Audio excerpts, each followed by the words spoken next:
A man is injured after a violent attack with an axe at a church soup kitchen in Providence, Rhode Island. Yeah, it's really a horrific story. Law enforcement officials say what makes this case even more troubling is that the suspect had already been arrested for a similar assault months earlier and was allowed to walk free. Newsmax crime correspondent Jason Mattera has all the details for us this morning. It's very frustrating, especially since this is the second time it happened in a matter of months. What's frustrating to Lieutenant John Donnelly of the Rhode Island Fraternal Order of Police is that this wasn't the first time Javon Quayway attacked someone with an axe. It's something, unfortunately, we often deal with repeat offenders. And in this particular case, it was a gentleman who committed the same heinous crime twice.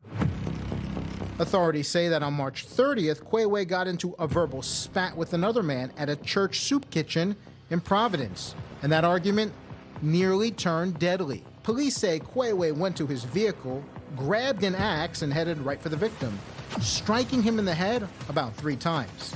The guy was rushed to the hospital. Quayway was arrested and charged with felony assault.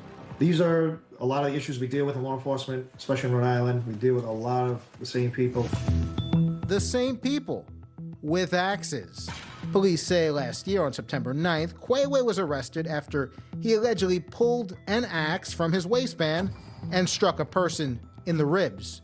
But the Rhode Island judge overseeing the case released Quayway on his own recognizance, meaning he walked out with nothing more than a promise to show up for court.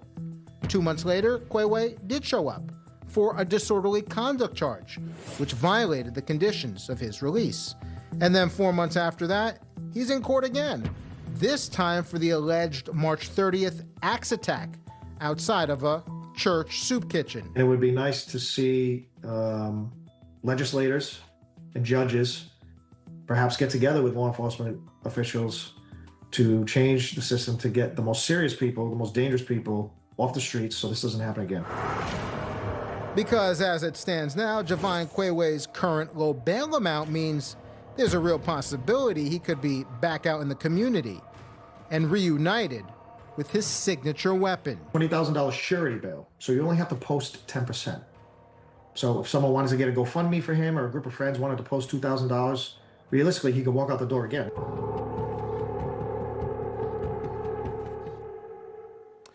In terms of a legislative fix to address these bail concerns, Lieutenant Donnelly says, believe it or not, Massachusetts has a statute worth modeling. If someone is arrested for a serious offense, they must go through what's called a dangerousness hearing, specifically designed to determine whether the defendant poses a threat to the public. If they do, there's no pretrial release. That's it, which means that cash bail is reserved for lower level crimes, not cases involving axe attacks. Yeah, if you're attacking people with an axe, you're a threat to public safety. Yeah, and to further your point, I would say that considered is a serious offense. Yeah, Jason. All right, thank you.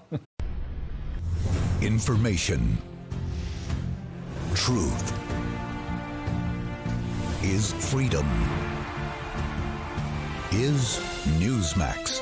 It's real news for real people.